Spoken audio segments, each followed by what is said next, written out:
Hi అండి, అందరికీ నమస్కారం. అందరూ బాగున్నారా అండి? అందరూ బాగుండాలని మనస్ఫూర్తిగా కోరుకుంటున్నాను. Welcome back to my channel Manthu Sailaja blogs అండి. మరి ఈరోజు వీడియోలో అయితే మేము అనుకోకుండా మా అమ్మ వాళ్ళ ఊరికి వెళ్ళాల్సి వచ్చిందండి. ఎందుకంటే ఒక చిన్న పూజ మా పెద్ద బాబుకు చేయాలనుకున్నామండి. అందుకని చెప్పేసి మా అమ్మ వాళ్ళ ఊరికి బయలుదేరామండి.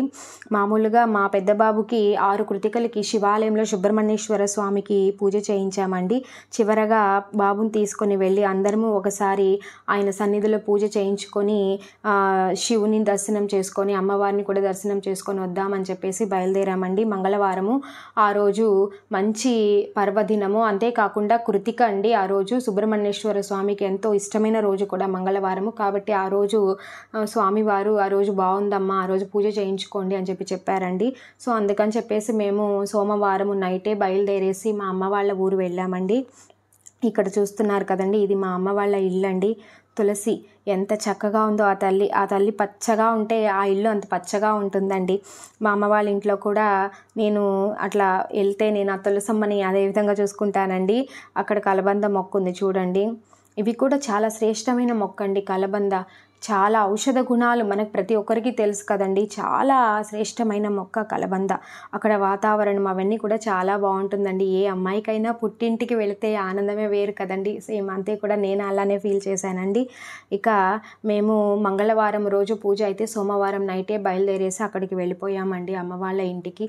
కానీ ఇక్కడ ఇంకొక చిన్న విషయం ఏమిటంటే, శివుడాజ్ఞ లేనిదే చీమైనా కుట్టదు కదండి. మామూలుగా మనము ఏ దైవారాధన చేయాలన్నా వాళ్ళ యొక్క అనుగ్రహం మన మీద ఉంటేనే మనం చేయగలమండి. మామూలుగా మేము సోమవారం ఈవినింగ్ అమ్మ వాళ్ళ ఊరు వెళ్ళాలి అనుకోకుండా సడన్గా మా చిన్న బాబుకి మధ్యాహ్నం బాగాలేకుండా వచ్చేసిందండి. బాగా ఏడుస్తూ ఉన్నాడు. ఏమని అర్థం కాలేదు. కడుపులో నొప్పి మందు వేశానండి, కానీ అయినా ఏడుస్తూ ఉన్నాడు. ఏం చేయాలో అర్థం కాలేదు. ఆ దేవుణ్ణి వేడుకున్నాను. వెంటనే నేను శనివారం వ్రతం చేసి ఆ కలశానికి కట్టినటువంటి దారాన్ని పెద్ద బాబుకి చిన్న బాబుకి కట్టి, ఒకసారి పెద్ద బాబు ఒకసారి చిన్న బాబుకి అలా కట్టి 3 రోజులు ఉంచి తీసేస్తానండి. అలా ఆ దారాన్ని తీసి మామూలుగా కుడి చేతికి కట్టాలండి. నాకే తెలియకుండా ఎడమ చేతికి కట్టానండి. అలా కట్టడం వల్ల తెలిసింది చిన్న బాబుకి బాగాలేకుండా, అంటే చెయ్యి తగిలితే చెయ్యి నొప్పితో ఏడుస్తున్నాడని. వెంటనే డాక్టర్ దగ్గరికి తీసుకెళ్ళామండి. డాక్టర్ గారు చెక్ చేసి ప్రాబ్లం లేదమ్మా, లైట్గా బెనికింది, ఇబ్బంది ఏం లేదని చెప్పేసి ఒక సిరప్ రాసిచ్చారండి. నిజంగా అనుకున్నాను నేను పూజ చేయించగలనో లేదో, ఇలా అయింది ఏంటి స్వామి అని చెప్పేసి. కానీ డాక్టర్ గారు ధైర్యం చెప్పాక మాకు ధైర్యం వచ్చిందండి. సో వెంటనే బయలుదేరి మేము నైట్కి వచ్చేసాము. అది ఆ యొక్క అనుగ్రహము మన మీద ఉంటేనే మనము ఏవైనా చేయగలమండి. ఇప్పుడు మీరు చూస్తున్న ఇల్లు మా అమ్మ వాళ్ళ ఇల్లు అండి. మామూలుగా మేము మంగళవారం పొద్దున్నే లేచేసి మా అమ్మ ఇల్లంతా శుభ్రం చేసేసి దేవుడికి దీపారాధన చేసేసిందండి. మేము కూడా చక్కగా తలస్నానం ఆచరించి నలుగురము మా పిల్లలకైతే పంచె కట్టానండి. పంచె కడితే చాలా బాగుంటారు మా ఇద్దరు పిల్లలు చూసేదానికి. అది మా వారు కూడా పంచె కట్టుకున్నారండి. గుడికి వెళ్ళేటప్పుడు పంచె ఉత్తరీయం ధరిస్తే చాలా మంచిదండి. అందరము నలుగురము బయలుదేరేసి మా అమ్మను కూడా తీసుకొని మేము శివాలయానికి అయితే వెళ్ళిపోయామండి. ఇక్కడ చూస్తున్నట్లయితే మీరు శివాలయం యొక్క బయట ప్రాంగణం అండి. నాకు చాలా సంతోషంగా ఉందండి. ఎందుకంటే నేను మా చిన్న బాబుకి 5th మంత్లో పూజ చేయడానికి మాత్రం వెళ్ళానండి. ఆ తర్వాత మళ్ళీ ఇప్పుడే వెళుతున్నానండి. నేను ఎప్పుడు మా అమ్మ వాళ్ళ ఇంటికి వెళ్ళినా కూడా ఆ శివయ్య దర్శనానికి వెళతానండి. ఎందుకంటే నాకు నా జీవితంలో జరగనటువంటి ఒక ఇదిని నాకు నా తలరాతలో లేనటువంటి దానిని కూడా నాకు రాశాడండి ఆ శివయ్య. మీరు కానీ చూసినట్లయితే నేను 2 వీడియోస్ చేస్తున్నానండి. ఆ శివయ్య యొక్క అనుగ్రహం నా పైన ఎలా కలిగిందో అని చెప్పి ఆ వీడియోస్ చూసినట్లయితే మీకు అర్థమవుతుంది ఎందుకని నేను ఆ శివయ్య గురించి ఇంతలా భక్తితో చెబుతున్నాను అని చెప్పేసి.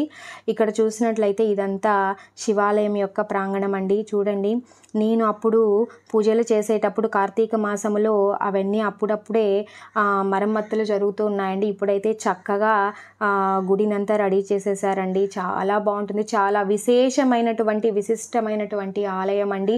ఆ పక్క పల్లెటూర్లలో ఉండే వాళ్ళు అందరూ కూడా శివాలయానికి వచ్చి ఆ శివయ్యని దర్శించుకుంటారండి. ఇక కార్తీక మాసములో చూడాలండి, అబ్బా అది చూడతరమా చెప్పతరమా. హరహర శంకర భోలా శంకర అని చెప్పేసి ఒక పక్క దీపాలతో ఆ ఢమరుక శబ్దంతో భక్తులందరూ తమ ఆర్తనాదాలతో ఆ 40 రోజులు అంటే ఆ కార్తీక మాసము మొత్తము కూడా ఏ విధంగా శివారాధన చేస్తారంటే అండి నిజంగా అది చేసిన వాళ్ళకే అర్థమవుతుందండి. అంత గొప్పగా ఉంటుందండి ఆలయము. నిజంగా ఆలయంలో నుంచి బయటికి రాబుద్ది కాదండి, అంత బాగుంటుంది పూజ, శివ పూజ.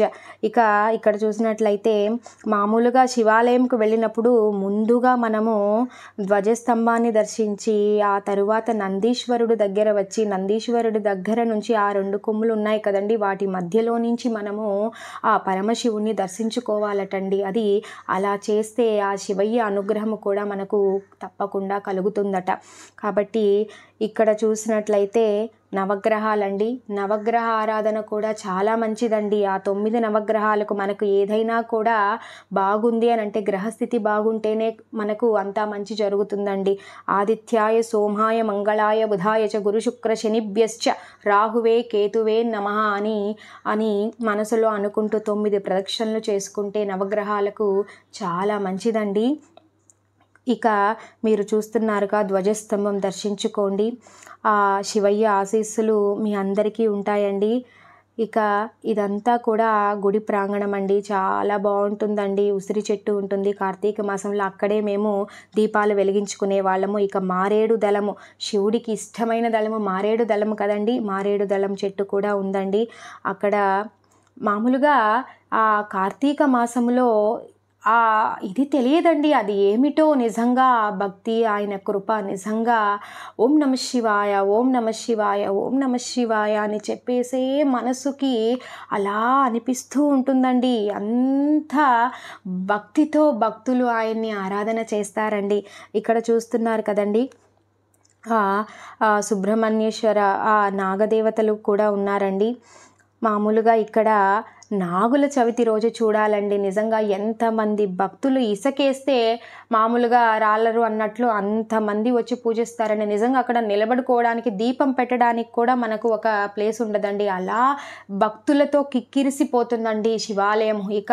విశేష వేళల్లో కోటి సోమవారము, మహాశివరాత్రి, ఆ కార్తీక మాసంలో విశేష వేళల్లో ఉంటుంది కదండి. ఆ కార్తీక మాసము అంతా కూడా అండి నిజంగా కైలాసము వదిలి ఆ శివుడు సాక్షాత్తు ఆ భక్తులను వాళ్ళ చేసేటటువంటి పూజలను దర్శించడానికి అక్కడికి వచ్చి ఉన్నట్టు అనిపిస్తుందండి.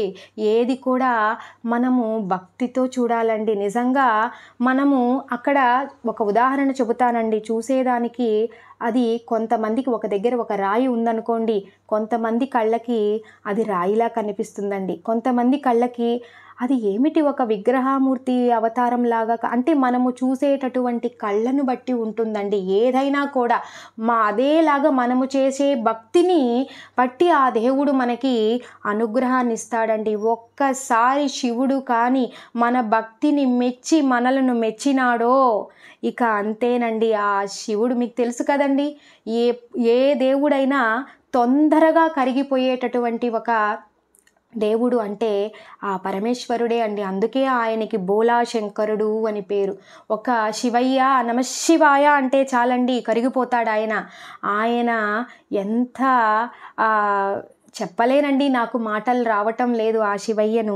మా పిల్లలకు కూడా అదే చెబుతానండి, దైవారాధన, ఖచ్చితంగా దైవారాధన పిల్లలకు మనము చెప్పాలండి. నేను ప్రతి వీడియోలో చెబుతానండి, దైవారాధన అనేటటువంటిది పిల్లలకి, ముఖ్యంగా ఈ జనరేషన్లో ఉండే పిల్లలు ఖచ్చితంగా తెలుసుకోవాలండి. పోను దైవారాధన, దైవత్వము కొంచెం తగ్గుతూ వస్తుందండి. అలా కాకుండా దైవాన్ని గురించి, దైవత్వం గురించి మనల్ని చూస్తూ పిల్లలు పెరుగుతారండి. వాళ్ళకి చెబుతూ రావాలండి, ఈయన రాముడు, ఈయన శివుడు, ఈమె శివపార్వతులు, ఈమె సీతాదేవి అని రామాయణము, భాగవతము, భగవద్గీత ఇవన్నీ చెబుతూ రావాలండి. అప్పుడే పిల్లలు సద్బుద్ధితో పెరుగుతారు. వాళ్ళకి చదువు ఒక్కటే కాదండి, ఈ దైవత్వము తోడైతే వాళ్ళు పురుషులు అవుతారండి. మామూలుగా ఈ సుబ్రహ్మణ్యేశ్వర స్వామి యొక్క అభిషేకాన్ని కూడా మేము చక్కగా వీక్షించుకున్నామండి. ఆయన అనుగ్రహంతో పరమేశ్వరుడి అభిషేకాన్ని కూడా వీక్షించుకున్నాము. అమ్మవారి అలంకారము చూడండి, శాకాంబరి దేవి అలంకారము మా అదృష్టం అండి. మామూలుగా ముందు రోజు చేశారంట పూజారి వారు, మా కోసం ఉంచారట అక్కడ అభిషేకం. పూజ పూర్తి చేసుకొని మేము ఇంటికి క్షేమంగా బయలుదేరామండి. పూజ పూర్తి అయిన తర్వాత ఒక చిన్న సంఘటన జరిగిందండి. అది మీకు ఇంకొక వీడియోలో నేను షేర్ చేస్తానండి. ఆ వీడియోలో అయితే అయితే మేము తిలకించినటువంటి ఆ సుబ్రహ్మణ్యేశ్వర స్వామి అభిషేకము, అదేవిధంగా శివుని యొక్క అభిషేకము మీకు కళ్ళకు కట్టినట్లుగా నాకే కాదండి ఆ భాగ్యము మీకు కూడా కలగాలని చెప్పి ఆ పూర్తి వీడియోను మీకు నేను ఇంకొక వీడియోలో షేర్ చేస్తున్నాను. ఆ వీడియోను కూడా స్కిప్ చేయకుండా చూడండి. ఆ పరమశివుని యొక్క ఆశీస్సులు పొందండి. ఈ వీడియో చూసిన ప్రతి ఒక్కరికి ఆ అమ్మవారి, ఆ పరమేశ్వరుడు సుబ్రహ్మణ్యేశ్వర స్వామి ఆశీస్సులు మనస్ఫూర్తిగా మీకు కలగాలని మనస్ఫూర్తిగా కోరుకుంటున్నానండి. మరి ఇంకొక వీడియోలో మిమ్మల్ని కలుస్తానండి. అంతవరకు సెలవు. ఓం నమో వెంకటేశాయ.